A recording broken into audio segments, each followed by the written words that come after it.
Tusamba. Ensambu zange mfumu wetu Yesu Kristo yozola kwa kitata nzambi wasi yontwadi okutata mwanda wavelela bika kwa masikilanga munaito tuka waya kwa yelemvu se ye mwani tata mwanda wavelela. Amen.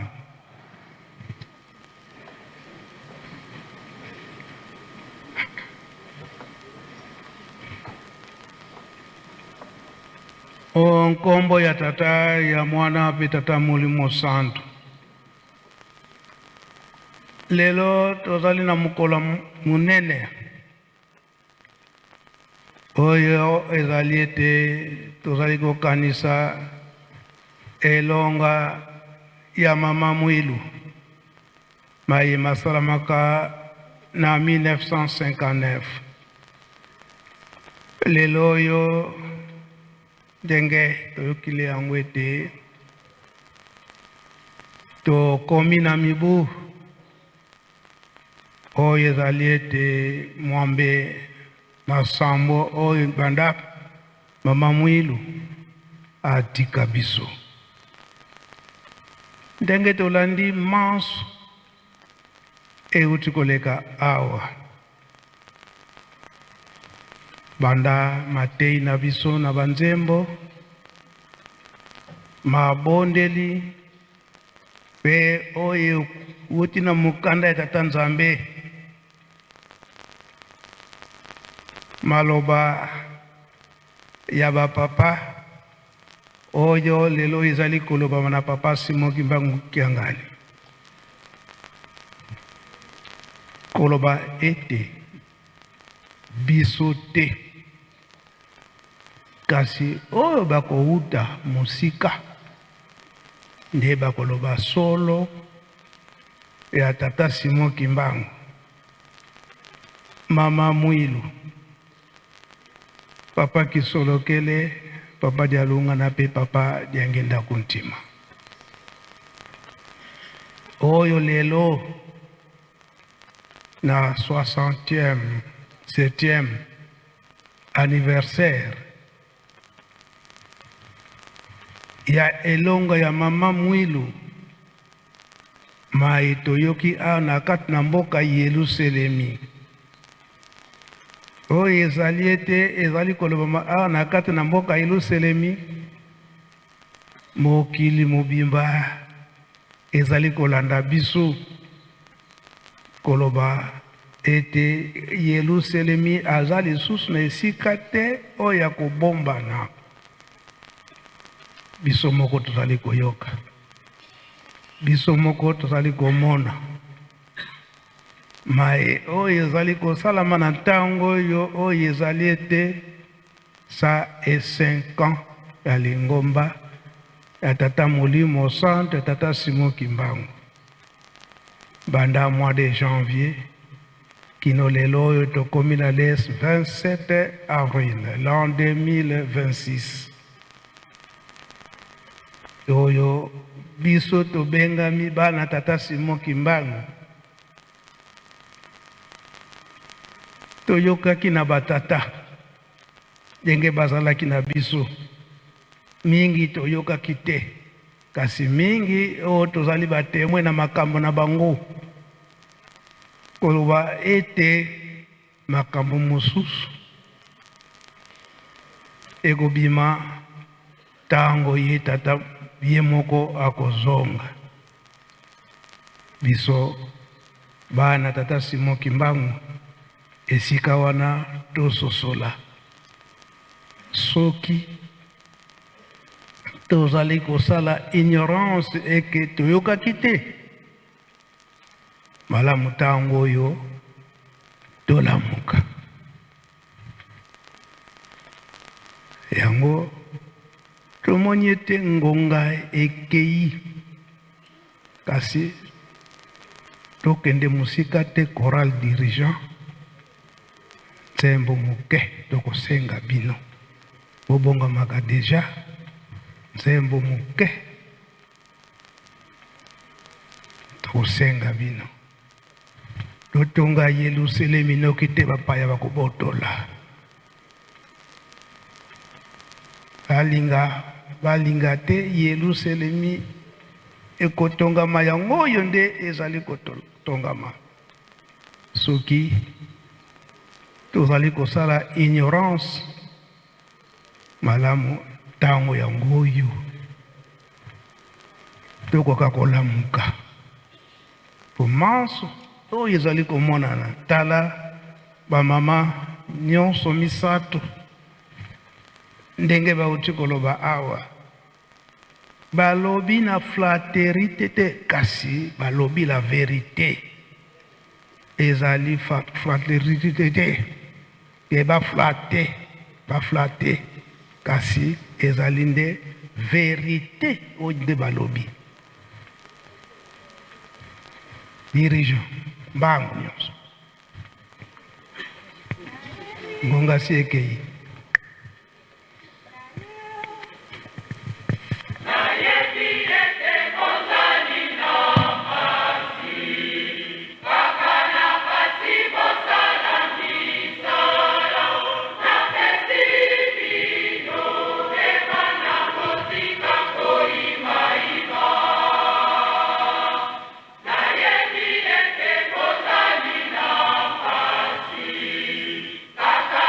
Kasi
Merci, chorale dirigeant. Biso moko tozali komona na miso.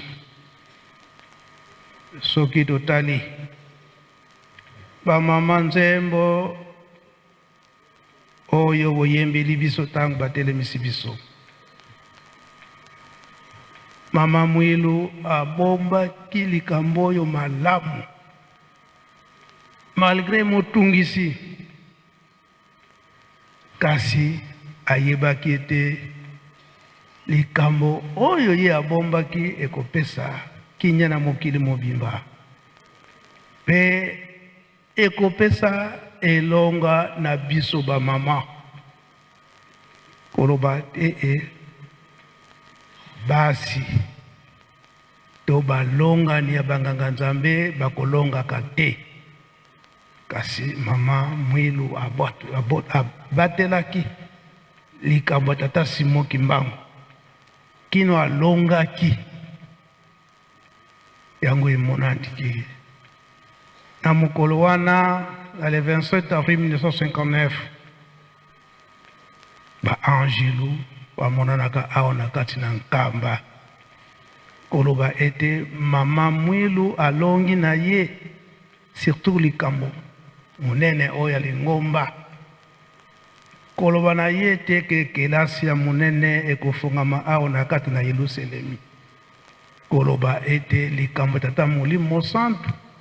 ekoki kokufa te pe tososola yango alobaki na le 12 avril wana ete ekole munene ekofungama awa na Yerusalemi, ekole biblique oyo tozali komona. Pana kosilisa jeteki okoki kobongama bopesa biso nzembo ya Mama Mwilu ndenge alongaki kosimba lingomba oyo po mongoni aye akanisaki lokola Mama Mwilu azalaki mama akoki kosimba lingomba oyo te, akoki kosimba likambo oyo te, et surtout que etalamaki banda 1921 tango bakabonaki na papa Simon Kimbangu. Mama Mwilu à peine azalaki nan très jeune 39 ans et akokaki kokweya ke kosimba likambo yango te po bamama toresistaka te, kasi ye aresiste kambo nyonso azokokanisa papa Simon Kimbangu. Makambo mingi oyo bapapa balakisaki biso ndenge nini bafandaki na Mama Mwilu na periode wana banda 1921 ti kino 1959. Ngai Mwilu na sepeli jeteki.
Merci, Jeteki.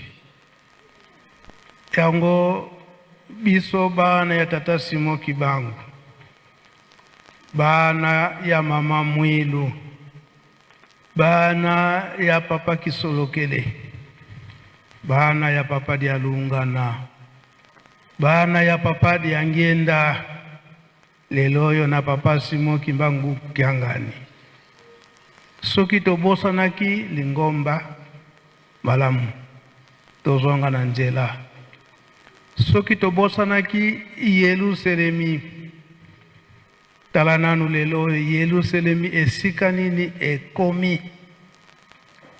malamu tozongela na esika na biso na mboka ya nkamba oyo Yerusalemi asika lelo yo ekomi ete ville sainte tokanisa ata na matei oyo batata na biso oyo baboti biso na oyo baboti bino bamama likambo nini babandaki koyebisa biso kwa na mboka oyo malamu tososola na esika wana tozongela bunkoko ndenge papa Simo Kibangu Kiangani azoteya biso ete tozongela bunkoko ya tata Simo Kibangu lisese oyo bakolobaka na Kikongo ana watadila wiki igana wa asala mkutu ya ngangu ovo mambo menena mbote twavutuka ana atadwila wiki twavutukila maonsono. Donc lisese wana elingi koloba esika tolela ki miele de esika wana sak na biso ya mayele etikalaka wana. Soki mayele na biso ebungi esengeli tozonga na sika na biso ya sika oyo tolela ki miele wana mayele na biso nde ekozonga sika tozali okende mpona botongi na libanda lobi tobosanaki likambo ya koloba date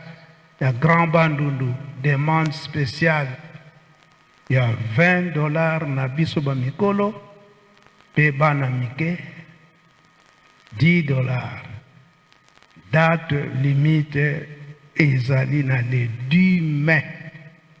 non plus le 15 juin. Sur le 15 juin wana sitoleki date na biso ya mtinsa na makasi oyo ya le 29 mai. Mais Grand Bandundu demande spéciale ya papa ya $20 na ba mikolo, $10 na bana mike. Date limite ezali le 10 mai na sanza oyo tozali kobanda. Na ntina na kuwelela kobongisa ndako na biso oyo lelo ebengami na kati na Yerusalemi pakebo. Nani ayebaka ete Grand Bandundu pe akoki kotonga ndako ya kitoko lelo eza kobengama pakebo na kati na Yerusalemi. Tososola na esika wana, tososola na esika wana kobima na biso na libanda toyebi eke ngonga ekei orner na biso ba musicien pe en surveillant tokosalango rapidement pe kolanda ba programme nyonso ya remise ba fleur d'alliance wana topekisite be tinsani na biso ya 3000 francs ekozanga te pe oyo bimbielekela toye nango biso bamama biso nde topesama mukumba makasi ya kozala pene ya papa Mfumu Alongo, papa Diangenda kuntima lelo oyo na papa Simo Kibangu Kiangani bolakisa musala ya botongi biso nyonso tolanda kaka tokangama na makambo misato batata batikelaki biso na kati na bolingo mibeko pe misala onkombo tata mwampe tata Molimo Santo. Amen.